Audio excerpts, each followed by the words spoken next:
Thank you so much. Thank you. Thank you. Thank you. سپاسگزارم. سپاس.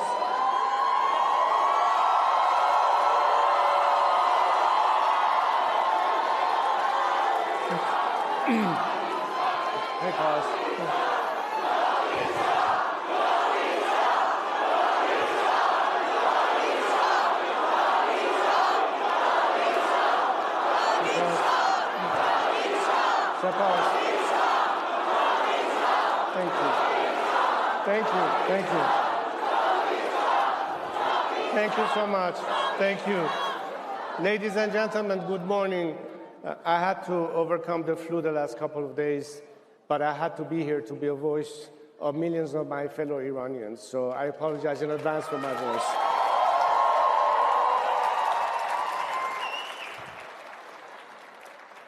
I begin today in the memory of my fallen compatriots, the heroes of my country who have fought, bled, and died, not only for their own freedom and for the liberation of Iran from the clutches of an evil, depraved regime that has held us hostage for 47 years, but for the freedom, peace, and security of the world.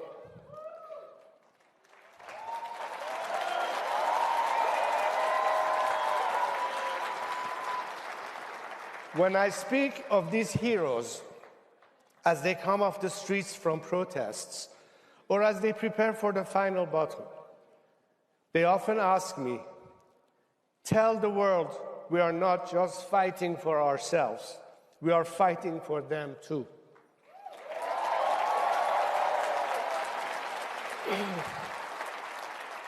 So it is in that spirit and in their honor that I ask you to close your eyes for a moment and imagine a free Iran.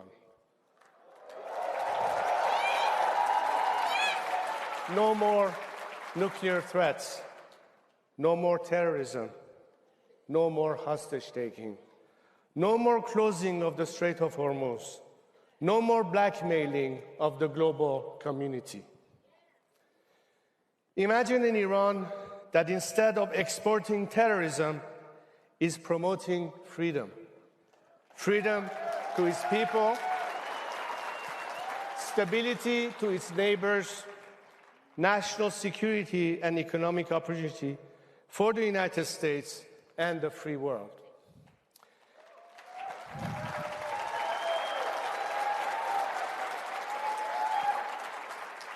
Can you imagine Iran going from death to America to God bless America?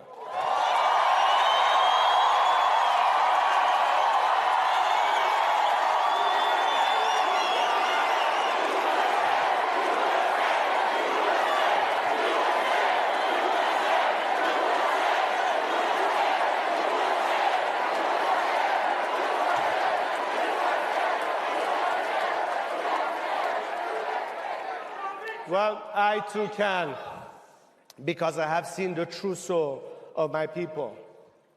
Let's remember, on 9/11, one of America's darkest hours, when your enemies, and even some who claim to be your friends, celebrated those horrific attacks, the Iranian people did something the world wasn't supposed to see. They risked their lives to hold candlelight vigils in the heart of Tehran.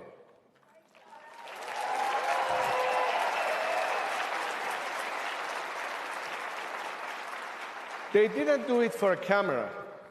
They did it for a friend in pain. That is the true face of Iran. Unlike the regime that worships death and destruction, the Iranian people celebrate life and liberty. That's why I can imagine an Iran that exports engineers instead of extremists, startups instead of suicide bombers, energy instead of hatred. I can imagine a Middle East where Iran is no longer a source of chaos, but an anchor of stability.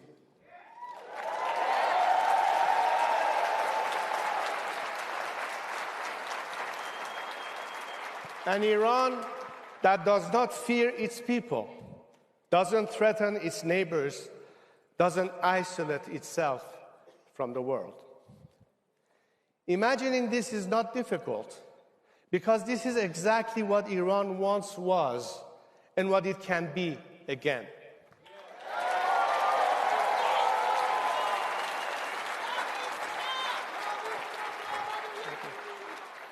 When Iran is free, the Middle East changes. When Iran is free, America regains a great friend.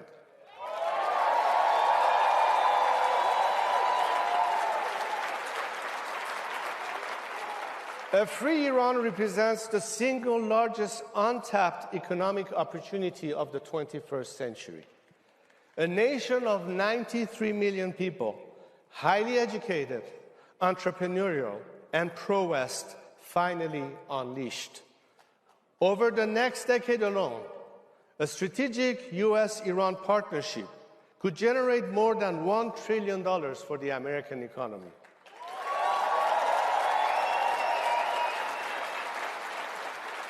Imagine a new Middle East where Iran is a friend of Israel, where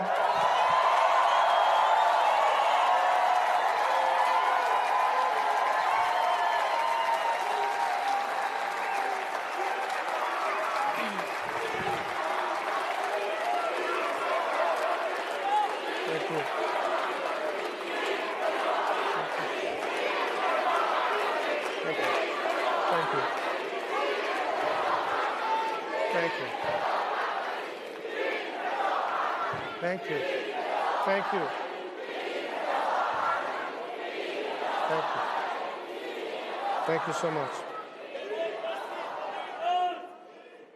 Where the Abraham Accords are extended into the Cyrus Accord. Named for Cyrus the Great, the Iranian king who issued the first Charter of Human Rights and whose vision of religious tolerance inspired Thomas Jefferson. Today, the Islamic Republic tramples upon Iran's millennia-old legacy of tolerance for religious minorities and wages war on them. In a country with the fastest rate of growth of Christianity in the world, the regime,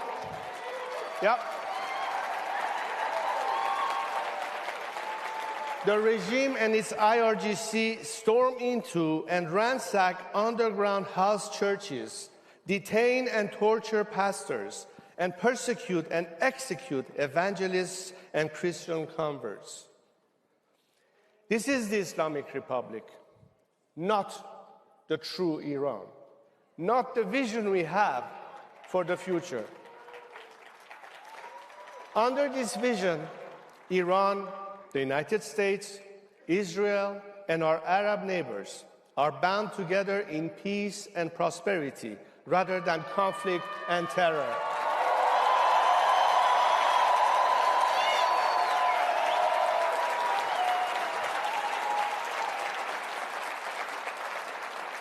A Middle East where we will be able to handle our own affairs and manage our own backyard, when we can put an end to the endless wars and allow our American friends to bring back their sons and daughters in uniform and focus where they want to, back home.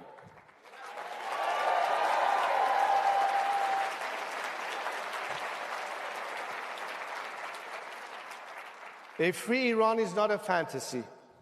A free Iran is within reach right now. But as we all know, freedom never comes free. My compatriots have shown this.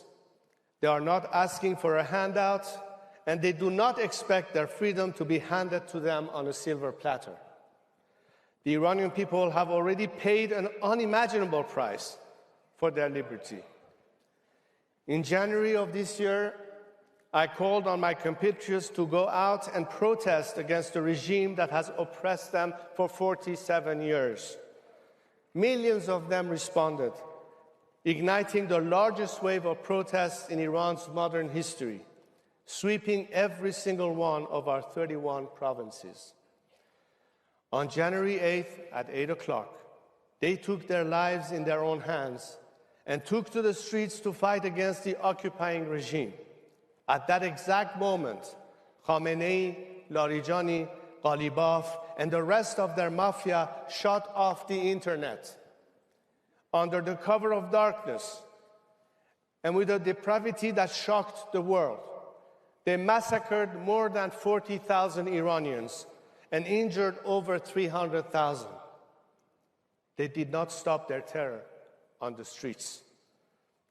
Wounded protesters were hunted down in hospital beds and shot in cold blood. Men and women were raped in secret prisons. Even nurses, ambulance medics, and doctors who dared to help protesters were tortured, raped, and killed. Families were forced to search through thousands of unmarked body bags, and the regime even charged grieving parents for the bullets used to kill their own children. To this day, mothers still search for their sons, and daughters still ask where their fathers will come home. To this day, 29 days to be exact, Iranians have been cut off from the world with almost no access to the internet. Fearful of my courageous compatriots, Khamenei Jr. and his cabal of criminals have dragged Iran from the 21st century to the dark ages.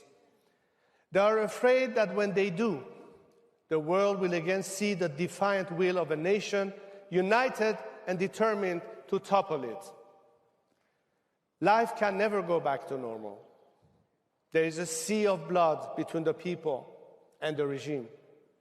After all the massacres, after all they have sacrificed, they will never agree to swap one tyrant for another.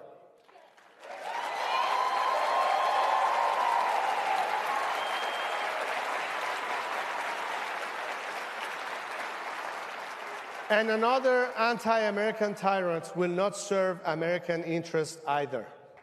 The only thing that the remnants of this regime can be relied on to do is to buy time, to cheat, and to steal. They will never be honest or true partners for peace. President Trump was right when he said, we don't want to come back every 2 years.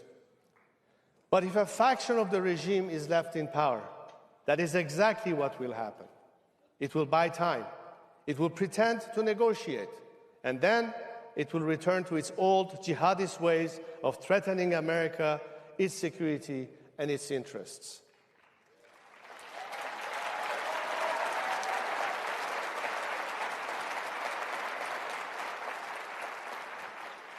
They might promise a short period of artificial calm, but it would inevitably be followed by the same terrorism, the same nuclear blackmail, and the same cries of death to America. Because the truth is simple. The Islamic Republic cannot reform itself.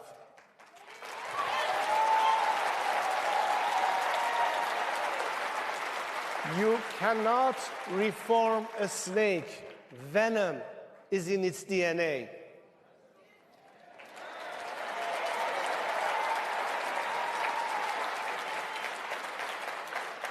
This extends to the corrupt and brutal thugs of the IRGC, because the IRGC is not Iran's national army. Indeed, it does not even have the word Iran in its name. It is the Islamic Revolutionary Guard Corps. It serves its own poisonous ideology of terror and not Iran's national interests. So it can certainly never be a partner to serve America's interests.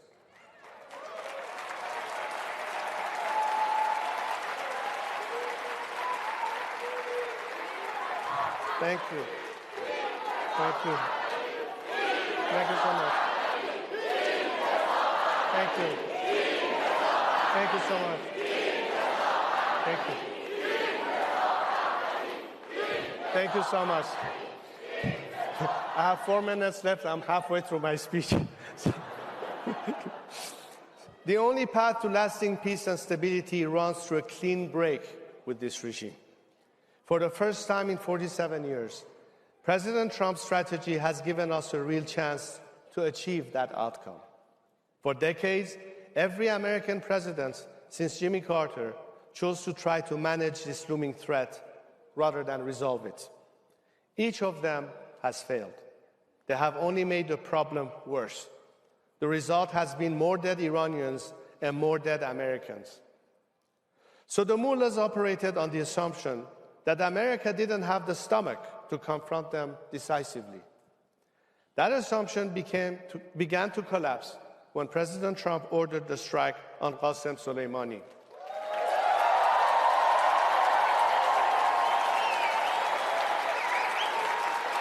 And once the meet...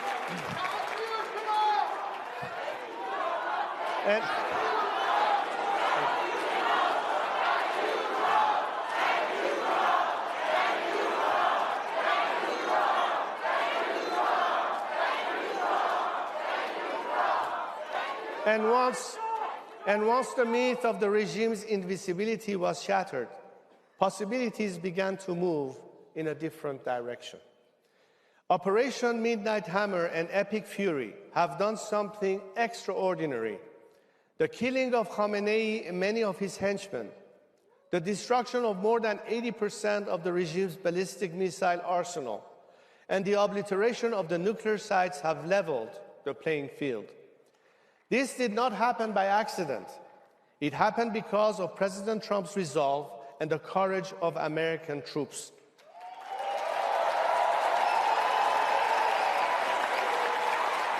And on behalf of millions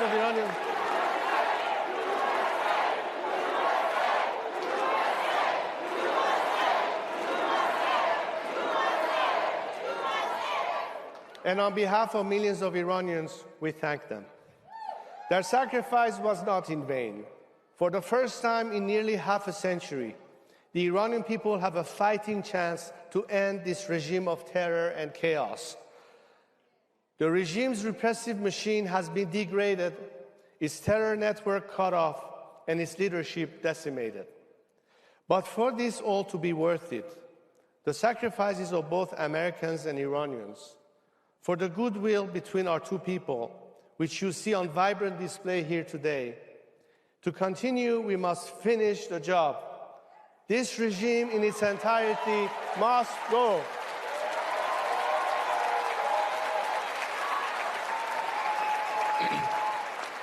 If we do not finish the job and leave a rump of the regime in place, the threat posed by this Islamic Republic will not be solved. It will only be made worse.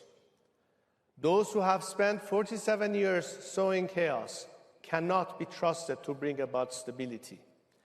Terrorists cannot be trusted to bring peace. If they are left in place, they will bring only more of the instability, chaos, and destruction they have brought for 47 years. They are not pragmatists. They are thugs. They are not deal makers. They are agents of chaos. But the other path, the path which finishes the job once and for all, will leave a legacy of peace and prosperity that historians and scriptwriters could only dream of. That legacy will belong to the heroic people of Iran and to the only president of the United States who had the courage and the character to see this mission through.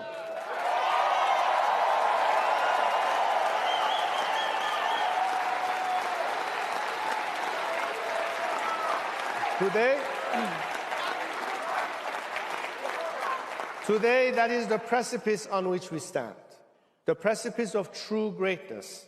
Iranians are ready to play their part. The final blow will be delivered by the people of Iran themselves.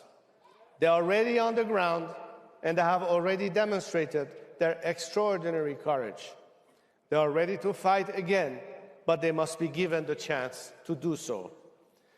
As President Trump, Prime Minister Netanyahu, and myself have urged, they are taking shelter while the bombs are falling. But when the right moment arrives, as in January, I will call on them to rise up again.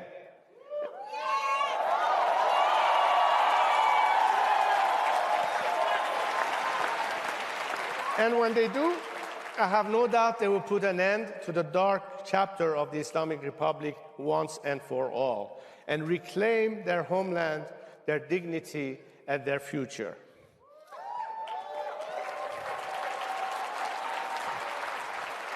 But bringing down a regime is only the beginning. What matters next is whether the nation can unite around a leader with broad legitimacy. Across Iran and throughout the diaspora, millions of Iranians have called on me to lead the transition to democracy.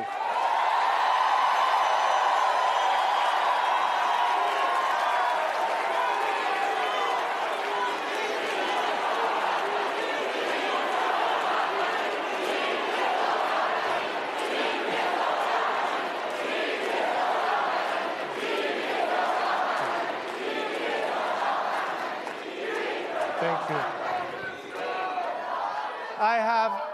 I have accepted that call, not to serve myself.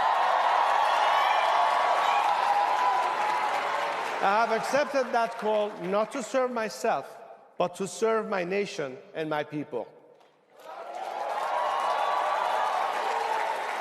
In recent years, I have unified a broad coalition of dissidents, Republicans and monarchists, left and right, men and women of all ages, religions, and ethnicities. Even people who were former political opponents have joined the movement to free Iran under my leadership. Equally important, Iran's armed forces and bureaucracy will follow me. Thousands of the regime's military officials, some very senior, have signed their readiness to join me through a digital defection platform my team established several months ago. Many of these officials have refused to obey the orders to kill civilians during the January uprising. That's why the IRGC had to import thugs from Afghanistan, Iraq, and Lebanon to do the dirty work.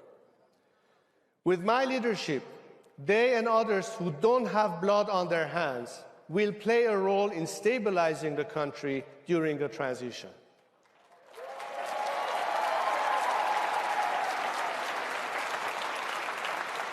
Iran is not Iraq.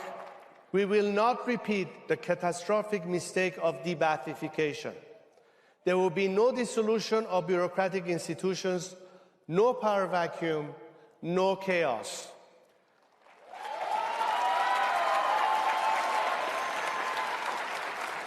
The transition will be orderly, and my team of experts have produced a detailed plan called the Iran Prosperity Project, or IPP. This is a roadmap for national recovery, including the first 100 days after the regime's collapse and the long-term reconstruction and stabilization of our country. What we ask of America now is simple: stay the course. Do not throw this crumbling regime a lifeline. Pave the way for the Iranian people to finish the job.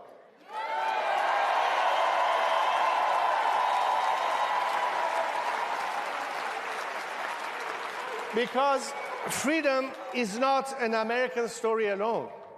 It is the story of all people who refuse to live on their knees. It is the story America wrote in 1776. And today, it is the story the Iranian people are writing with their courage and sacrifice. We prefer to die standing than to live kneeling.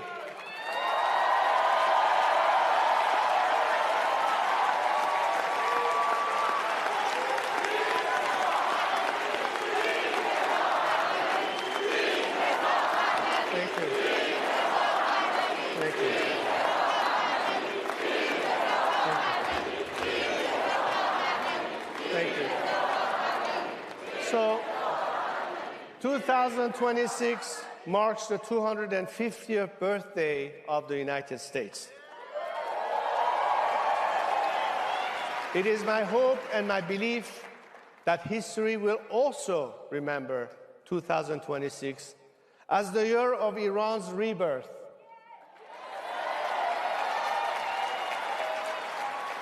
What my people are fighting for is the rebirth of our 2,500-year-old civilization. When the black page of the illegitimate Islamic regime is turned, that is the transition and heritage to which Iran will return. So in 2026, our two nations are reaching for a new chapter, both determined to be great. President Trump rightly observed that the Iranian people are the Iranian regime's longest suffering victims. He told them, the hour of your freedom is at hand. And they are already ready to meet this moment. The Iran story is not yet finished. Great civilizations outlast even the most vicious occupiers. With your help and with the courage, sacrifice, and heroism of Iran's greatest youth, our best latest chapter is being written right now. When it is done, a free and democratic Iran will stand alongside the United States as a partner, an ally, and a friend.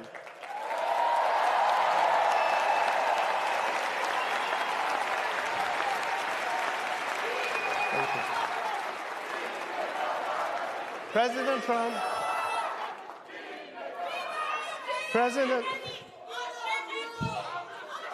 thank you.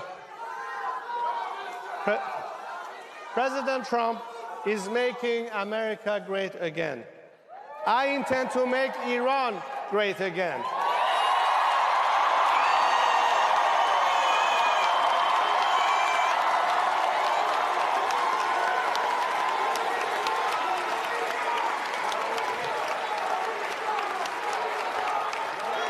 So, together with my brave compatriots, that is exactly what we will do.